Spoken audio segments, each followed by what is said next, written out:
এই লোকটির সাথে পাঙ্গা নেওয়া আর সাপের গর্তে হাত দেওয়া একই ব্যাপার। মাফিয়ারা ভেবেছিল সে কোনো এক মিশনে গিয়ে মারা গেছে, কিন্তু সে মারা যায়নি। লাস্টে সে এমন লেভেলের টানব চালালো যেটা দেখার পর সব মাফিয়াদের একদম মাথা ঘুরে গিয়েছিল। যারা অ্যাকশন থ্রিলার মুভি দেখতে ভালোবাসো তাদের জন্য এই মুভিটা ওয়ান অফ দ্য বেস্ট একটা সিনেমা। তো চলো ভিডিওতে একটা লাইক আর চ্যানেলটা সাবস্ক্রাইব করে দিয়ে শুরু করি আজকের মুভি এক্সপ্লেনেশন। গল্পটি শুরু হয় একজন বৃদ্ধ লোককে দিয়ে। সে তার জানালার পাশে দাঁড়িয়ে তার দ্বিতীয় গ্লাসে মদ ঢালছিল। ঠিক তখনই সে ওপর তাকিয়ে দেখতে পেল তার সব বডিগার্ড মারা পড়ে আছে। সে নিজেকে সামলিয়ে তার বাকি মদটুকু পান করতে লাগলো। তারপর সে পিছনে ঘুরতেই দেখতে পেল মাইকেলকে, যে তার সামনে দাঁড়িয়ে আছে। এক সময় এই বৃদ্ধ লোকটির হয়ে কাজ করতো মাইকেল, কিন্তু সে ছিল ভয়ঙ্কর এক ঘাতক। আর আজই সেই মাইকেল তার মৃত্যুর কারণ হয়ে সামনে দাঁড়িয়ে আছে। বৃদ্ধ লোকটি তখনও মাইকেলকে বোঝানোর চেষ্টা করছিল এবং নিজের জীবন ভিক্ষা চাইছিল, কিন্তু মাইকেল তার কোনো কথাতেই কান দিল না। মাইকেল বলল, তুমি সেই কারণ যার জন্য আমি 10 বছর আগে টিকার চাপিনি। মাইকেল বয়সে বৃদ্ধ হয়ে গেল, সিংহ বৃদ্ধ হলে সবসময় সিংহই থাকে। মাইকেল ছিল MI6 এর একজন দুর্ধর্ষ এজেন্ট, কিন্তু এক মিশনে গিয়ে তার কর্মকর্তার কথা না শোনার কারণে তাকে চাকরি থেকে বের করে দিয়েছিল। নিজের জীবন বাঁচাতে মাইকেল একটি নির্জন ঘরে গিয়ে লুকিয়ে থাকতো। তার পুরনো এক বন্ধু কয়েকদিন পর পরে নিজের ভাতিজি জেসিকে নিয়ে সমুদ্রের কিনারায় আসতো, কিন্তু একদিন জিনিসপত্র দিয়ে ফিরে আসার সময় ভয়ঙ্কর এক ঝড় শুরু হলো। জেনি অসাবধানতা বশত পানিতে পড়ে গেল। কাছে থাকা তার চাচা সময় মতো পানিতে ঝাঁপ দিতে পারলো না এবং নৌকার সঙ্গে সমুদ্রে ঢেউ ভেসে গেল। ঘটনাটি দেখে মাইকেল সঙ্গে সঙ্গে নিজের ছোট্ট একটি নৌকা নিয়ে তাদের উদ্ধারে বেরিয়ে পড়লো। যেখানে তারা পানিতে পড়ে গিয়েছিল সেখানে পৌঁছেই মাইকেল সরাসরি পানিতে ঝাঁপ দিল। জেসিকে খুঁজে পাওয়ার পর তার শরীরের চারপাশে জড়িয়ে থাকা সব জালের দড়িগুলো কেটে দিল। ঠিক তখনই পিছনে তাকিয়ে সে বুঝতে পারলো তার পুরনো বন্ধু আর বেঁচে নেই। আর কোনো উপায় না থাকায় মাইকেল প্রথমে জেসিকেই বাঁচাতে হলো। নৌকাত উঠার পর মাইকেল জেসির পেট থেকে সব সমুদ্রের পানি বের করে দিল। পরে যখন জেসির জ্ঞান ফিরে আসলো তখন মাইকেল তাকে জানালো যে তার চাচা আর বেঁচে নেই। ছোটবেলা থেকে মা বাবাহীন জেসি এবার সত্যিই পুরোপুরি অনাথ হয়ে গেল। এরপর মাইকেল দেখতে পেল জেসির পায়ে যেখানে আঘাত লেগেছিল সেখানে এখন ইনফেকশন সরাচ্ছে। তাই বাধ্য হয়ে সে তার ছোট্ট নৌকাটি নিয়ে শহরের দিকে রওনা দিল। মাইকেল জানতো যে MI6 এর কাছে অত্যাধুনিক গোয়েন্দার ব্যবস্থা আছে। সে যদি কোনো ক্যামেরায় ধরা পড়ে তাহলে সঙ্গে সঙ্গে তার পিছনে লোক পাঠানো হবে এবং তাকে হত্যা করার চেষ্টা করা হবে। তাই মেডিকেল সেন্টারে যাওয়ার পর মাইকেল ইচ্ছে করে ক্যামেরা এড়িয়ে চলতো এবং কি বিল দেওয়ার সময় সে ক্যামেরার দিকে তার পিঠ দিয়ে দাঁড়ায় যেন তাকে দেখা না যায়। এরপর সে একটি কাপড় দোকানে গিয়ে জেসির জন্য নতুন কিছু কাপড় কিনলো। সবকিছু স্বাভাবিকই মনে হচ্ছিল, কিন্তু বাইরে বের হওয়ার সময় দরজার কাছে কয়েকজন মেয়ে ভিডিও কলে কথা বলছিল। ক্যামেরায় মাইকেলের এক ঝলক দেখা যেতেই MI6 এর কম্পিউটারে অ্যালার্ম বেজে উঠলো। অপারেটর মাইকেলের চোখ স্ক্রিন মিলিয়ে তার সব তথ্য কমান্ড সেন্টারে পাঠিয়ে দিল। সেখানে থাকা বস দেখলো সিস্টেম মাইকেলকে একজন ওয়ান টেপ ব্যক্তি হিসেবে গণনা করেছে। এখন যে কোনো মূল্যেই তাকে থামানো প্রয়োজন। বস আর দেরি না করে তার কাছে থাকা আলফা টিমকে মাইকেলকে ঘিরে ফেলে তাকে শেষ করার জন্য অর্ডার দিল। এইদিকে স্টিফেন প্রাইম মিনিস্টারের সঙ্গে দেখা করলো। সে ছিল একজন MI6 এর পুরানো বস, কিন্তু কিছু বেআইনি কাজের কারণে তার বিরুদ্ধে মামলা করেছিল। স্টিফেন প্রাইম তাকে পরামর্শ দিয়েছিল যে অবসর জীবনটা একটু শান্তিতে কাটাতে। স্টিফেন মুখে রাজি হলো, তার মাথায় চলছিল অন্য পরিকল্পনা। এইদিকে মাইকেল বাড়ি ফিরে আসে, কিন্তু সে বুঝতেও পারেনি যে তার পরিচয় ইতিমধ্যে ফাঁস হয়ে গেছে। সে জেসির ক্ষতস্থানে ব্যান্ডেজ করলো এবং তাকে নতুন কিছু পোশাক দিল। রাতে সবকিছু স্বাভাবিকই মনে হচ্ছিল, তারা খাবার খাচ্ছিল, কিন্তু হঠাৎ মাইকেলের সন্দেহ হলে সে সঙ্গে সঙ্গে তার দূরবীন নিয়ে সমুদ্রের দিকে তাকায়। সত্যি সে দেখতে পায় একটি স্পিড বোট খুব দ্রুত গতিতে তাদের দিকে এগিয়ে আসছে। মাইকেল দ্রুত পোশাক পরে জেসিকে একটি বাথরুমে লুকিয়ে থাকতে বলল এবং তাকে বাইরে না আসার নির্দেশ দিল। তারপর হাতে একটি ছুরি নিয়ে সে ঘর থেকে বেরিয়ে গেল। বাইরে এসে সে দেখতে পেল আলফা টিমের সদস্যরা ইতিমধ্যে সেখানে নেমে গেছে। মাইকেল কোনো তাড়াহুড়া না করে একটি দড়ির কাছে ছুরি হাতে প্রস্তুত হলো। নিচে থাকা আলফা টিমের সদস্যরা নাইট ভিশন চশমা পরে আস্তে আস্তে করে আক্রমণের জন্য প্রস্তুত নিচ্ছিল। সুযোগ বুঝে মাইকেল সেই দড়িটা কেটে দিল। একটি বড় পাথর খুব দ্রুত নিচের দিকে পড়ে গেল। এরপর একটি জাল উঠে একজন সদস্যকে আটকে ফেললো এবং তাকে টেনে সরাসরি সমুদ্রের দিকে নিয়ে গেল। এরপর মাইকেল দ্রুত বিদ্যুতের মেইন সুইচটা বন্ধ করে দিল। হঠাৎ আলো জ্বলতেই এত তীব্র আলো হলো যে পুরো টিমকে নাইট ভিশন চশমা খুলে ফেলতে বাধ্য করলো। কিন্তু জায়গাটা সম্পর্কে কোনো ধারণা না থাকায় এখানে যত লোকই আসুক না কেন তারা সবাই বিপদে পড়বে। দলের একজন সদস্য একটি ছায়া দেখতে পেয়ে ধীরে ধীরে উপরে উঠতে শুরু করলো। প্রথম লোকটি উপরে উঠে ঠিকমতো দাঁড়াতে পারেনি। মাইকেল তার মাথায় একটি কেরাসিনের বাতি দিয়ে আক্রমণ করলো। তারপর একটি সিগন্যাল বন্দুক দিয়ে গুলি করতেই সেই লোকটি আগুনে পুড়তে শুরু করলো। এরপর দ্বিতীয় লোকটি উপরে উঠলো। তার পা ঠিকমতো মাটিতে পড়ার আগেই মাইকেল তাকে নিচে ফেলে দিল। অন্যদিকে একজন লোক বাড়ির দরজা পর্যন্ত পৌঁছে গেল, কিন্তু ঘরে ঢোকার আগেই মাইকেলের কুকুরটা তাকে কামড়ে ধরলো। লোকটি কুকুরটাকে মেরে ফেলার পর ধীরে ধীরে করে বাথরুম দিকে এগিয়ে গেল আর সে জেসিকে খুঁজে পেল। যখন জেসিকে অপহরণ করে নিয়ে যাওয়া হচ্ছিল ঠিক তখনই মাইকেল লোহার একটি হুক ব্যবহার করে আরেকজন সদস্যকে ফাঁদে ফেলে দিল। তবে তাকে সঙ্গে সঙ্গে হত্যা করলো না, সাদের একটি কোনায় নিয়ে ঝুলিয়ে রাখলো। তার বাকি সঙ্গীরা ঘরে ঢুকতে শুরু করলো, কিন্তু মাইকেল তাদের পিছনে লুকিয়ে ছিল। সুযোগ বুঝে সে একজনের উপরে আক্রমণ করলো আর তাকে শেষ করে দিল। হামলাকারীদের সামলানোর পর মাইকেল হঠাৎ জেসির চিৎকার শুনতে পেল। সে মাটিতে পড়ে থাকা একটি বন্দুক তুলে একজনকে গুলি করলো এবং পরের গুলিটা সরাসরি তার মাথায় লাগলো। একটি গুলিও সে কোনো ধরনের নষ্ট করেনি। এরপর মাইকেল দ্রুত সেখানে পৌঁছালো, কিন্তু মৃতদেহের সঙ্গে থাকা একটি ক্যামেরা তার মুখ রেকর্ড করে ফেলেছিল, যেটা মাইকেল কোনোভাবেই জানতো না। মাইকেল দ্রুত মৃতদেহটি ঘুরিয়ে দিল এবং তার শরীরে থাকা সব ধরনের গ্যাজেট খুলে নিল।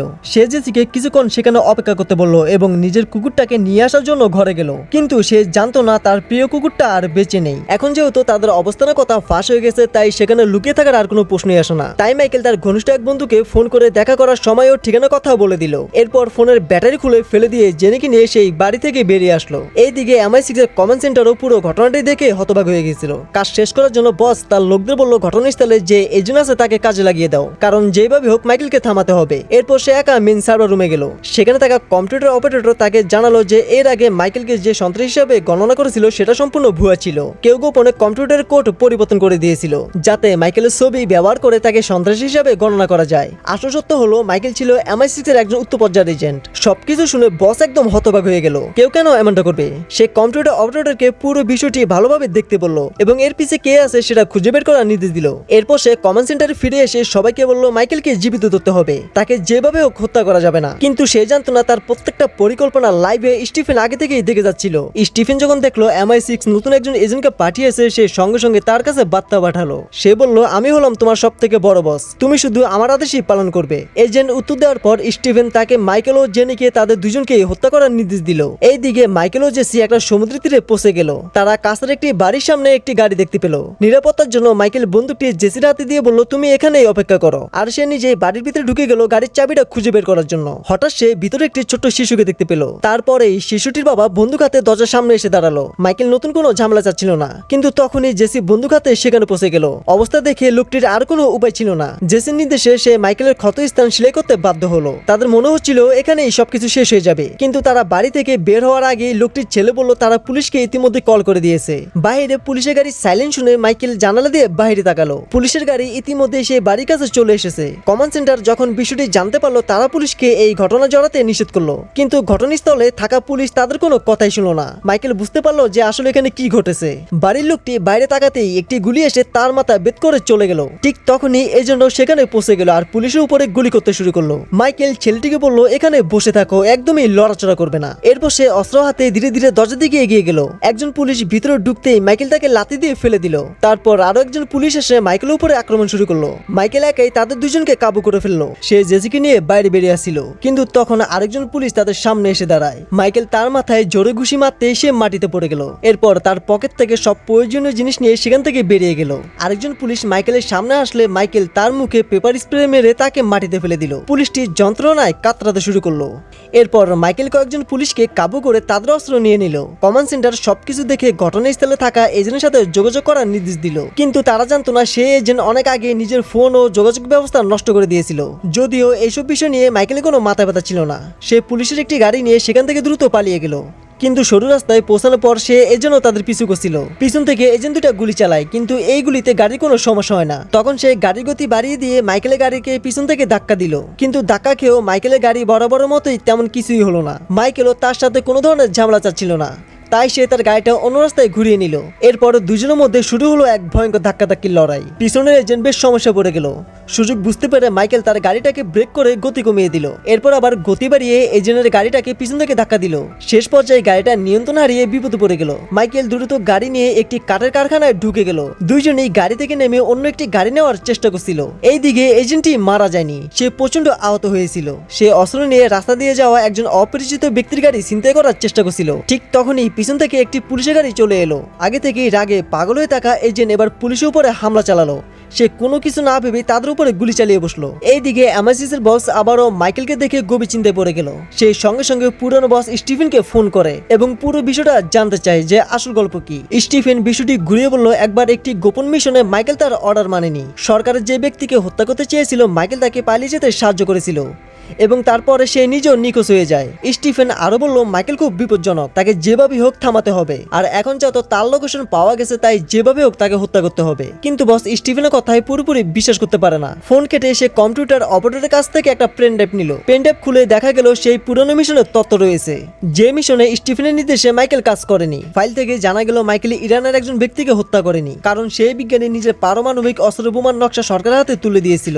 মাইকেল বরং তাকে নিরাপদে পালিয়ে যেতে সাহায্য করেছিল। সবকিছু দেখার পরে বসের বিশ্বাস আরো শক্ত হলো। মাইকেলকে কোনোভাবেই হত্যা করা যাবে না, তাকে যে কোনো মূল্যে জীবিত ধরতে হবে এবং তাকে জিজ্ঞাসাবাদ করতে হবে। কিন্তু সে জানতো না তার প্রত্যেকটা পরিকল্পনা ক্যামেরা রেকর্ড হচ্ছে। এইদিকে মাইকেল ও জেসি সেই বন্ধুর কাছে পৌঁছে গেল যার সাথে তারা এর আগে কথা বলেছিল। মাইকেল যখন অবসর নিয়েছিল তখন এই বন্ধু একজন সাধারণ মানুষের পরিচয় দিয়ে তার আসল পরিচয় গোপন করতে সাহায্য করেছিল, আর এইভাবেই মাইকেল পুরো পৃথিবীর কাছ থেকে হারিয়ে গিয়েছিল। কিন্তু MI6 স্ক্যান করার সময় সিস্টেম তাকে একজন সন্ত্রাসী হিসাবে দেখানো হয়েছে। এমন কাজ শুধু একজন ব্যক্তি করতে পারে, যার নাম হলো স্টিফেন। যদিও স্টিফেন MI6 এর বসের পদ থেকে সরে গিয়েছিল, তবুও তার ক্ষমতা ছিল অনেক। সে নিজের ক্ষমতা সীমা ছাড়িয়ে সে অন্য এজেন্টদেরও অর্ডার করতে পারত। এমনিতেই পুরো সিস্টেমটা তার অধীনে ছিল।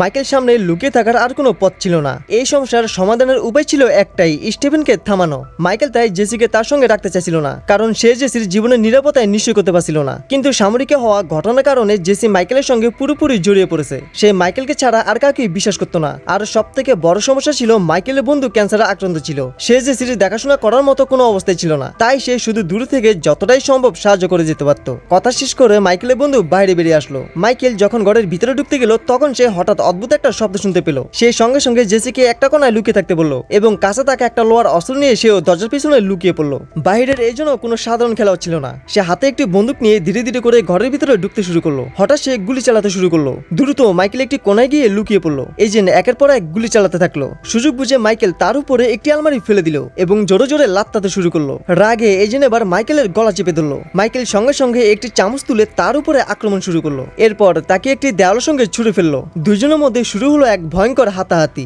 এজেন্ট মাইকেলকে ধাক্কা দিয়ে মাটিতে ফেলে দিল। কিছুক্ষণ পর তারা দুজনেই একে অপরের সামনে বসেছিল। এইদিকে জেসি মনে মনে ভাবছিল এবার হয়তো মোদি বরং রাহুল গান্ধীজির মতো লড়াই শুরু হবে। ঠিক তখনই এজেন্ট একটি ছুরি বের করলো। মাইকেলও একটি কাঠের টুকরো তুলে নিল।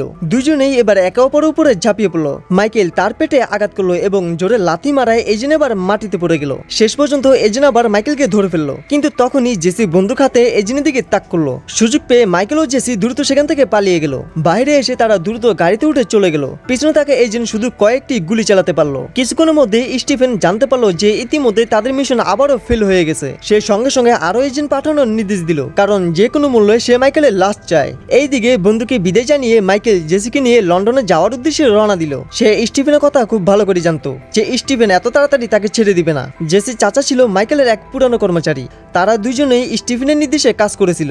এখন যখন স্টিফেন মাইকেলকে হত্যা করতে চাইছে তাই বলা যায় কোনোভাবেই সে জেসিকেও ছেড়ে দিবে না। তাই মাইকেল জেসিকে একটি নিরাপদ জায়গায় পৌঁছে দিতে চায়। রাতে তারা একটি নাইট ক্লাবের সামনে পৌঁছালো আর সেখানে দরজার কাছে থাকা একজন গার্ডকে মারধর করলো। ভিতরে ঢুকা মাত্রে স্টিফেন দ্রুত তাদের লোকেশন জেনে গেল। সে সঙ্গে সঙ্গে তার এজেন্টদের নির্দেশ দিল মাইকেল ও জেসিকে শেষ করে দিতে। আর এই ভুলের কারণেই স্টিফেনের আসল পরিচয় ফাঁস হতে শুরু করলো।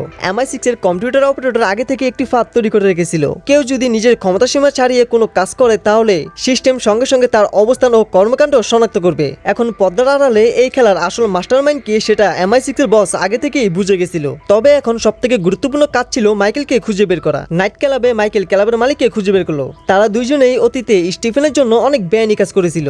এখন যদি স্টিফেন মাইকেলকে হত্যা করতে চায় তাহলে এটা খুব ভালোভাবে জানা যায় যে সে শুধু মাইকেলকেই ছেড়ে দিবে না, তাদের সবাইকেই মেরে ফেলবে। তাই মাইকেল মালিকের সঙ্গে একটা চুক্তি করলো। সে বলল প্রথমে জেসিকে একটি নিরাপদ জায়গায় পৌঁছে দেওয়ার ব্যবস্থা করতে হবে, আর সে নিজেই এখানে থেকে স্টিফেনকে শেষ করে দিবে।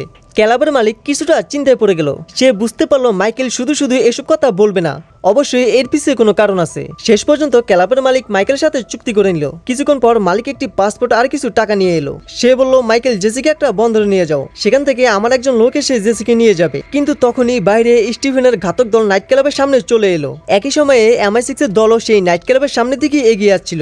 মাইকেল সব জিনিসপত্র নিয়ে জেসিকে সঙ্গে করে সেই ক্লাব থেকে বেরিয়ে আসছিল। সে ডান্স ফ্লোরে পৌঁছতে সে স্টিফেনের লোকদের দেখতে পেল। মাইকেল কোনো তাড়াহুড়া করলো না। সে একজন বাউন্সারকে নিজের ঢাল হিসাবে ব্যবহার করলো। করলো। বানসার ডিম মাটিতে পড়ে যেতেই মাইকেল তার সামনে থাকা লোকটির বন্দুকটি কেড়ে নিল এবং তাকে গুলি করে কাবু করে ফেললো। ডিজের প্রচন্ড শব্দের সুযোগ নিয়ে মাইকেল আস্তে আস্তে করে বাইরের দিকে এগিয়ে যেতে শুরু করলো। সে সামনে থাকা আরেকজন এজেন্টকে দেখতে পেল। সে একটি মদের গ্লাস তুলে নিয়ে সেটি নিচের অংশ ভেঙে ফেললো এবং কয়েক পা এগিয়ে গিয়ে সেই এজেন্টের পিছনে গিয়ে তার উপরে আক্রমণ করে বসলো। এক এক করে মাইকেল তাদের সবাইকেই কাবু করে ফেললো। মাইকেল সামনে এগিয়ে যেতে দেখতে পেল আরো কয়েকজন লোক তাদের উপরে নজর রাখছে। মাইকেল জেসিকে এক কোণে লুকিয়ে থাকতে বলল। তারপর ধীরে ধীরে লোকটির কাছে গিয়ে তার উপরে আক্রমণ করে তাকেও কাবু করে ফেললো। এইদিকে পালানোর চেষ্টা করা মাইকেল ও জেসি দ্রুত শত্রুদের নজরে পড়ে গেল। দুইজন লোক তাদেরকে ঘিরে ফেললো। পিছনে যাওয়ার আর কোনো পথ ছিল না। মাইকেল জেসিকে নিয়ে একটা বাথরুমে ঢুকে পড়লো। সবগুলি শেষ হয়ে যাওয়ার পর মাইকেল জেসিকে নিয়ে সুযোগ বুঝে সেই বাথরুম থেকে বেরিয়ে এলো। কিন্তু শত্রুদের সংখ্যা বেশি হওয়ায় হাতাহাতির এক পর্যায়ে মাইকেলকে একজন লোক ছুরি দিয়ে গভীরভাবে আহত করলো। প্রচন্ড চাপের মুখে মাইকেল বাধ্য হয়ে পিছনে থাকা একটি কাউন্টারের উপরে ঝাঁপিয়ে পড়লো। এই সুযোগে বাইরে থাকা শত্রুরা জেসিকে ধরে ফেললো। তারা জেসিকে দ্রুত একটি ব্যানে উঠানোর চেষ্টা করছিল। মাইকেলও তাদের পিছনে বেরিয়ে এলো। কিন্তু তখনই তার সামনে এসে হাজির হলো MI6 এর মূল বস। এখন আর কোনো ব্যাখ্যা দেওয়ার সময় ছিল না। মাইকেল সামনে আসা মাত্রই তার উপরে গুলি চালিয়ে দিল। গুলি শব্দ শেষ হওয়ার পর জেসি ভয় পেয়ে মাইকেলকে গাড়ির দরজা খুলে দিল। নির্ধারিত সময়ের মধ্যে তাদের যেভাবেই হোক বন্দরে পৌঁছাতে হবে। মাইকেল একটি মোটরসাইকেল নিয়ে প্রচন্ড গতিতে বন্দরের দিকে ছুটতে শুরু করলো। শেষ পর্যন্ত তারা সময় মতো বন্দরে পৌঁছে গেল। জেসি চেয়েছিল মাইকেলও তার সঙ্গে যাক, কিন্তু মাইকেল তাকে বলল সে নিজের কথা রাখবে। বারের মালিক তাকে সাহায্য করেছিল, তাই মাইকেলকেও তার কথা রাখতে হবে এবং স্টিফেনকে মারতে হবে। জেসি এই সবকিছু বুঝতে পারছিল না এবং বুঝতেও চাচ্ছিল না। এখন তার কাছে থাকা শুধুমাত্র পরিবার ছিল মাইকেল। ঠিক তখনই গুলি শব্দ শোনা গেল। তাদের কথা বলার আর কোনো সময় রইল না। জেসিকে নিরাপদে পাঠিয়ে দিয়ে মাইকেল এবার চিন্তামুক্ত হলো। যে এজেন্ট এতক্ষণ ধরে তাদের পিছনে ছিল তার সঙ্গে এবার মাইকেলের সরাসরি লড়াই শুরু হলো। দুইজন এবার একে অপরকে দিকে গুলি চালাতে শুরু করলো যতক্ষণে তাদের দুইজনের গুলি শেষ না হয়ে যায়। এর আগেও দুই লড়াইয়ে মাইকেল তার জীবন ভিক্ষা দিয়েছিল, কিন্তু এবার এজেন্ট তার পিছু যাচ্ছে না দেখে মাইকেল আর কোনো দয়া দেখালো না। সে এজেন্টকে তুলে মাটিতে আছড়ে দিল। তারপর জোরে জোরে লাথি দিয়ে তাকে দূরে ঠেলে দিল। তারপর মাইকেল একটি শিকল তুলে তার মুখে আঘাত করতে লাগলো। এজেন্ট তাকে থামিয়ে মাটিতে ফেলে দিল এবং তার গলা চেপে ধরলো। মাইকেল রাগের চোটে তাকে ঘুরিয়ে আবারও মাটিতে আছড়ে ফেললো। এরপর একটি পাইপ দিয়ে তার পিঠে আঘাত করলো। এরপর আবারও শিকলটি তুলে একের পর এক তার উপরে আঘাত করতে শুরু করলো। শেষে সেই শিকলটি পেঁচিয়ে একবারের মতো তার কিচ্ছা সেখানেই শেষ করে দিল। পরের দিন স্টিফেন জানালার পাশে দাঁড়িয়ে তার দ্বিতীয় গ্লাসে মদ ঢালছিল। হঠাৎ সে ওপর থেকে দেখতে পেল তার সব বডিগার্ড মরে পড়ে আছে। সে মনে মনে ভালোভাবেই বুঝতে পারছিল যে এই হামলা কে করেছে, তাই সে শান্ত হয়ে তার শেষ মদটুকু পান করলো। তারপর পিছনে ঘুরতে সে দেখতে পেল মাইকেল তার সামনে দাঁড়িয়ে আছে। স্টিফেন MI6 থেকে অবসর নিল। তার ক্ষমতা ছিল অনেক। সে নিজের পুরনো বস সব বেআইনি কাজের প্রমাণ মুছে ফেলতে চেয়েছিল, তাই অতীতে যারা তার হয়ে বেআইনি কাজ করেছিল তাদের সবাইকে একের পর এক সরিয়ে দেওয়ার পরিকল্পনা করেছিল। 10 বছর আগে মাইকেল তাকে হত্যা করেনি, বরং নিজের পরিচয় গোপন করে সাধারণ মানুষের জীবন বেঁচে নিয়েছিল। কিন্তু এখন স্টিফেনের বিশ্বাসঘাতকতা দেখে মাইকেল তার কোনো অজুহাতেই শুনতে রাজি ছিল না। সে এক গুলিতেই স্টিফেনের ইচ্ছা সেখানেই শেষ করে দিল। 3 মাস পর স্পেনের রুমে একা বসে জেসির বই পড়ছিল মাইকেল। MI6 তখনও তার উপরে নজর রাখছিল। তারা জেসির মাধ্যমে নিখোঁজ মাইকেলকে খুঁজে বের করার চেষ্টা করছিল। হঠাৎ একটি ক্যামেরা জেসির দিকে ঘুরিয়ে দেওয়া হলো। তারপর একটি লোক এসে জেসির হাতে একটি কাগজের ব্যাগ দিল। এই ব্যাগের ভিতরে ছিল মাইকেলের ব্যবহার করা একটি দাবার গুটি। দাবার গুটিটি দেখে জেসি বুঝতে পারলো মাইকেল আবারও তার কাছে ফিরে এসেছে। আর এখানেই বন্ধুরা গল্পটি শেষ হয়। এই ভিডিওটা তৈরি করতে অনেক পরিশ্রম করা হয়েছে, আর এই ভিডিও থেকে একটা টাকাও পাওয়া যাবে না। তাই প্লিজ ভাইরা ভিডিওতে একটা লাইক করে চ্যানেলটিকে সাবস্ক্রাইব করে দিও। যারা এই পর্যন্ত আমার সাথে ছিল তাদের সবাইকে অসংখ্য ধন্যবাদ জানাই।